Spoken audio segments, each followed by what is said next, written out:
the overseer getting sick, or whether it be another Native American uprising. Whatever the case may be, to which we often call now an opportunistic revolt, I can imagine slaves utilizing. It is a part of U.S. history that's just not well known. The first underground railroad runs south. It runs south to St. Augustine, not north. The first recorded group of fugitives arrived in St. Augustine in 1687 and included 8 men, 2 women, and a nursing child.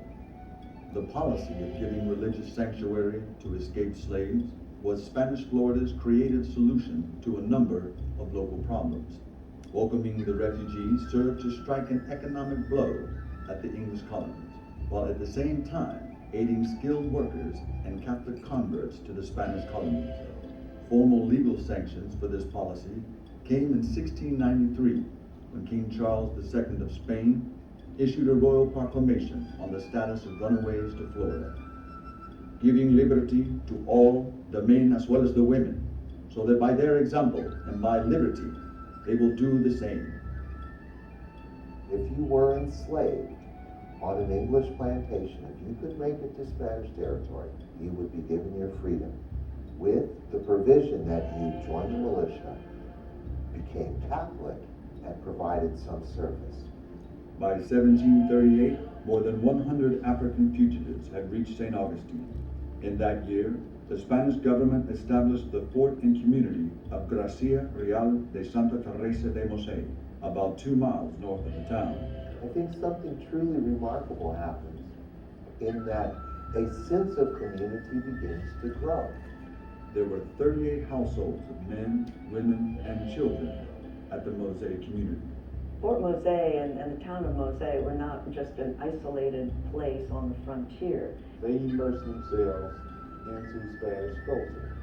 They were connected regularly with St. Augustine. They not only immersed themselves, but they actually thrived.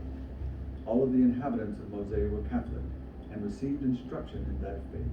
There was a church in the town, made of boards and thatch, and a resident missionary priest. The people of Moze were baptized, married, and buried in St. Augustine. However, where the cathedral was located, a few objects that may have been related to religious life were excavated at the Fort Moze site. The people at Moze came from a variety of West African areas. And the Spaniards recorded everything they could, particularly when people were baptized or converted, and they would record their origins in Africa. So we know where in Africa the individuals who lived at Moze came from, and it was a range of Congo, Caravali, Mandingo, Igbo, and others. Upon their arrival in St. Augustine, many of the male fugitives from the Carolinas were made members of the Spanish slave militia. And in 1738, they formed a free black company. Having escaped from Carolina, these African Americans knew the region well and would fight to the death if their former English masters invaded from the north. The captain of the Moze militia was Francisco Menendez, who had first been appointed captain of the St. Augustine slave militia in 1726. Like other Moze officers, Menendez was an escaped slave.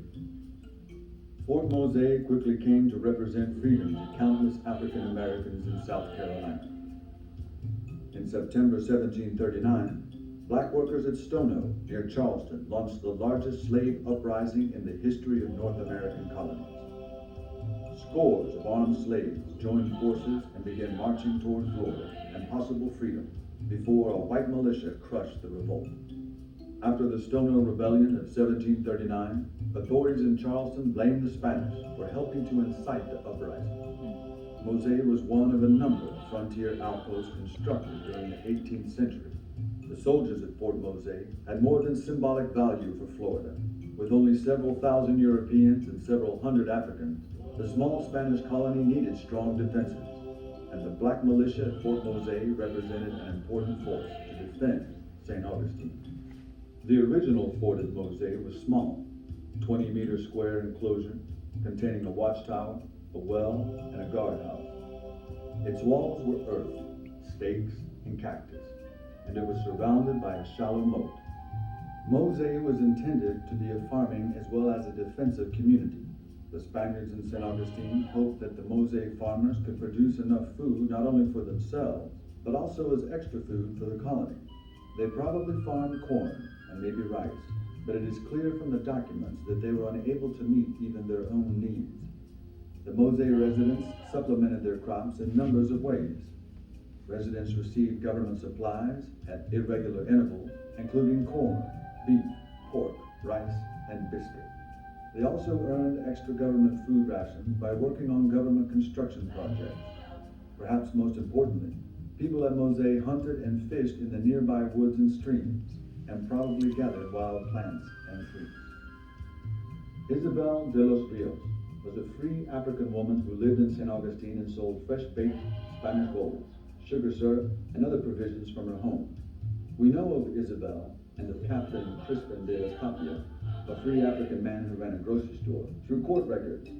Both provisioners testified in a 1695 court case against several Appalachian Indians that had given them counterfeit money for the purchase of rolls and other goods. We also know that in 1683, de Tapia was listed as a corporal in the St. Augustine African Militia. Juan Marino was a 46-year-old free African blacksmith who came to St. Augustine from Havana as a convict in 1675. He worked as a master charcoal burner in the Royal Forge, burning charcoal and making and repairing weapons. By 1683, he had opened his own forge where he did blacksmithing for the royal armorer and private citizens. Marino was also listed as second lieutenant in the St. Augustine African Militia in 1683.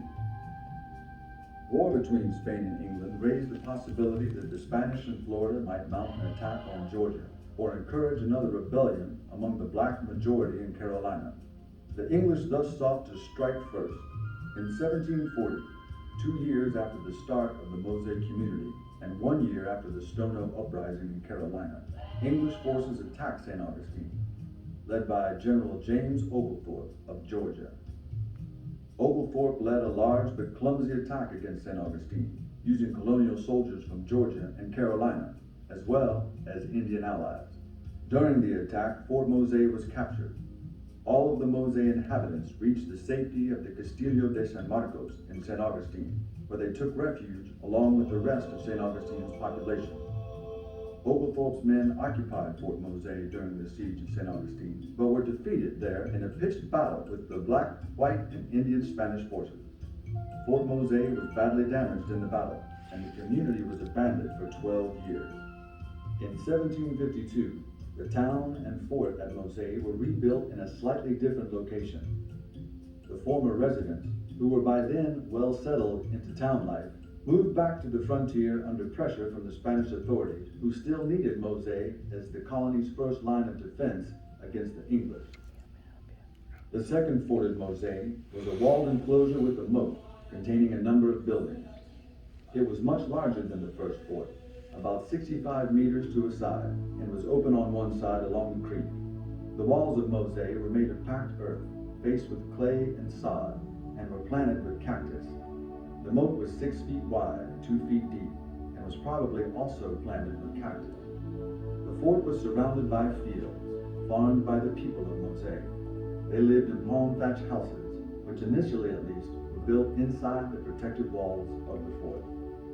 An eyewitness account was recorded in 1759, made by the Franciscan priest Father Juan Joseph de Solana, who was reporting on the conditions in St. Augustine in that year.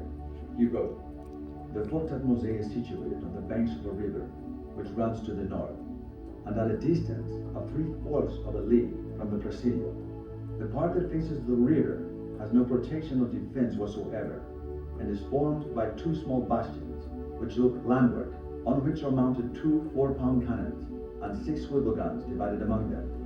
The earthwork embankment is covered with thorns, and the moat is 3 feet wide and 2 feet deep. The housing which it includes are some huts of thatch. The chapel is 10 verras long and 6 wide. The walls which are under construction are made of wood, and the scarcity, which is finished and in which the priest lives, is a very small room and serves as the chapel of the fort." More than 150 years after its abandonment, Fort Moze was buried from history on a remote island in the Florida marsh. It has required the combined efforts of many different scientists, historians, and legislators to rediscover Moze and bring to light a long-lost and little-known chapter of our colonial past. The second Fort Moze, built in 1752 and abandoned in 1763, was rediscovered by a combined study of aerial photographs, old maps, and archaeological remains. First, modern aerial photographs and 18th century maps were printed at the same scale. When they were overlaid, the fort fell on what is today a small island in the marsh. Archaeologists, led by Kathleen Deegan, then began to study the island. They created a contour map of the site, which shows slight rises and depressions in the ground that cannot be seen by the eye alone. Such differences in elevation show where the past human activity took place. The contour map showed clearly where the walls of the fort had been. It also showed that one corner of the fort had been destroyed by a tidal creek. Archaeologists used the contour map in conjunction with the historic maps of the site to guide their excavations.